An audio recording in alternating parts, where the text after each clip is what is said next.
Tom and I have got a bit of an arrangement with our local hairdresser, and I'm just packing up a box for her as an exchange for a couple of haircuts. So we'll give her a box for a few weeks. Each week I'll drop a box off. She's local here, and I'm just starting to pack the box now, and I've got there so there's a pineapple, there's 2 dragon fruits, there's bananas, and there's some passata that I made a little while ago.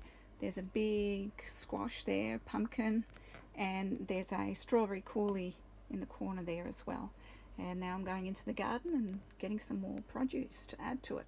So this is Cranberry Hibiscus, and it goes really well here in the subtropical climate this time of year, summer. So I'm going to cut a few branches off, and these can be used for salads. So it's a salad alternative. Lettuces don't really grow very well in summer here. They bolt pretty quickly because it's so hot. So this is a really nice alternative. Add some flavour and colour into salads. This sprawler you see here is a Salon Spinach, and it grows quite prolific here in this climate as well. It's quite thick, as you can see, like the leaves are quite thick. I'll just try and zoom in a little bit more. So these are the younger leaves. So you can probably eat the younger leaves raw, but it's probably the best to actually cook these as a spinach. So I'll add a bit of that to the box as well. Another really prolific one in summer is this one here. It's a Suriname Spinach. Again, in the subtropical climate in summer, this one just powers along. We had some Malaysian people come here on the property a few years ago, and they said that the young leaves, so the little ones that come on, they actually are used as a medicinal thing. I think it's like a digestive healing thing that they use. So these you can actually eat raw. You can cook them as well, but they just sort of go to nothing really if you cook them. You can probably, if you cook the stalks, they're not too bad. But yeah, the young leaves, like the little ones that you see there, you can just put them in your salad as well. Mint is a bit of a sprawler. We planted this one a few years ago, and we've been trying to eliminate it from the garden for the last few years. It tends to just keep coming back and keep coming back. The root system is so prolific, and it tends to hide away from you. So if you don't remove the whole lot 100%, it'll always keep coming back. I don't mind it so much because, I mean, you know, let it do its thing. But yeah, it can get a bit invasive. As you can see, it's sort of moving further into the garden bed there, whereas really we only wanted it to have it on this side. But yeah, I'll probably just sort of let it do its thing for a bit. At this stage, I can use it to pop it in the box as well. Now, we're pretty lucky that we still got a little bit of kale here and there, but as you can see, it's not looking great.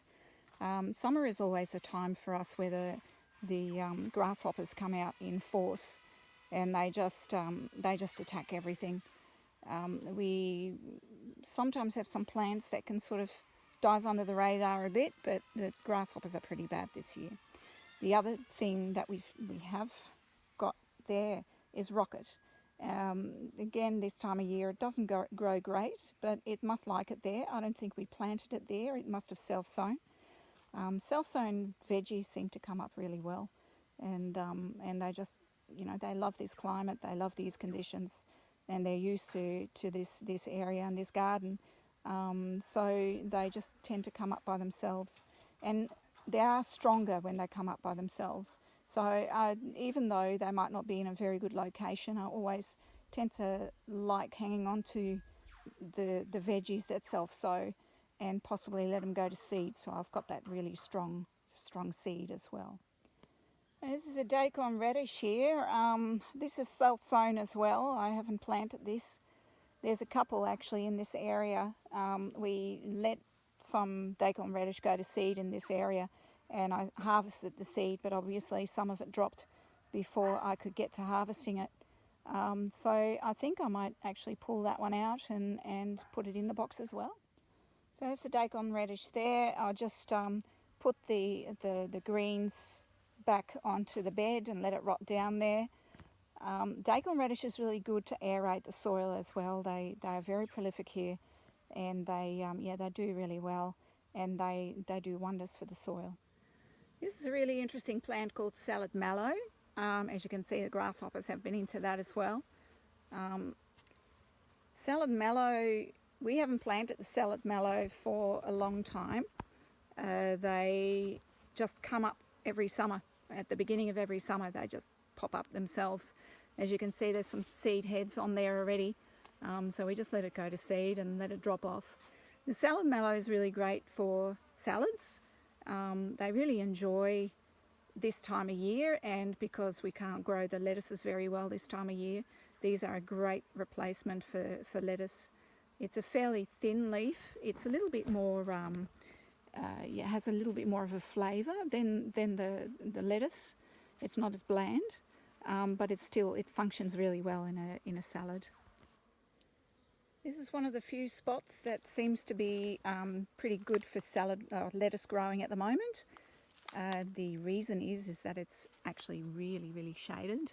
We've got a acacia growing over the top of it, and also there's a passion fruit in there. There's a passion fruit vine, some passion fruits there, and so it shades this area out so it stays nice and cool, and it doesn't get affected by that really nasty sun so much. As you can see, they still bolt pretty quick, but at least they grow in here. So I might cut a lettuce for the box as well. So cut the big one there. Now these lettuces are actually all self-sown as well, so we haven't actually planted any here. They just came up by themselves. Again, that makes for a really hardy species, and we get lettuces self-sowing all the time here, which is fantastic. And sometimes they are in a not so great spot, but as I said before, I don't mind, because the seed that we get off it is so hardy and so suited to our garden, that the strike rate's really good.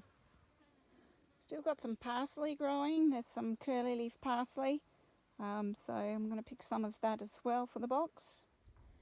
Now this is awesome stuff. This is Mexican tarragon, and it just smells so good. It's like a licoricey smell. Often I come past here and I just have to pick a little leaf and just smell it. I don't even need to taste it. It's just this smell experience is just divine. So yep, a little bit of that will go into the box as well.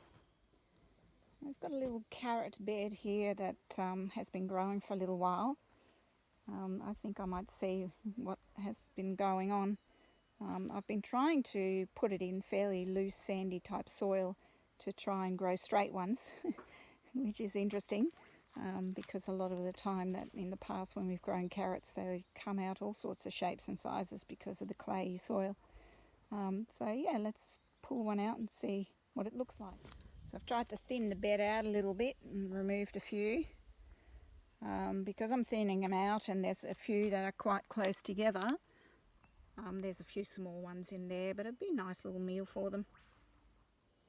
It's a bit hard to see for me at the moment because the sun's so bright, but that's rosemary over there.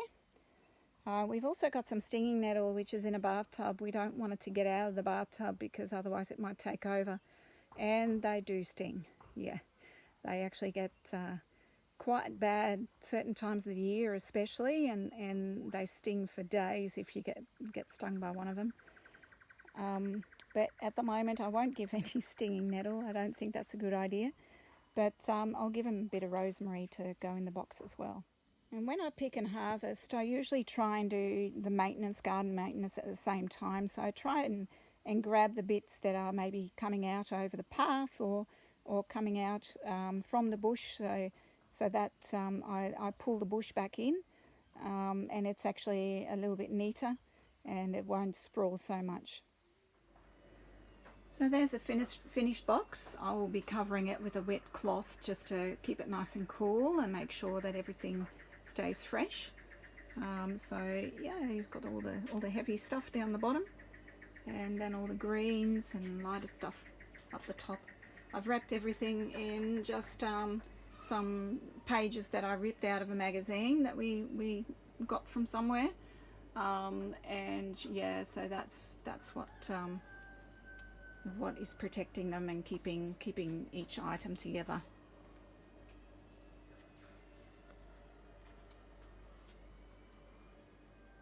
So I've just covered it all with a damp cloth, or a few damp cloths actually, just to make sure that it stays cool.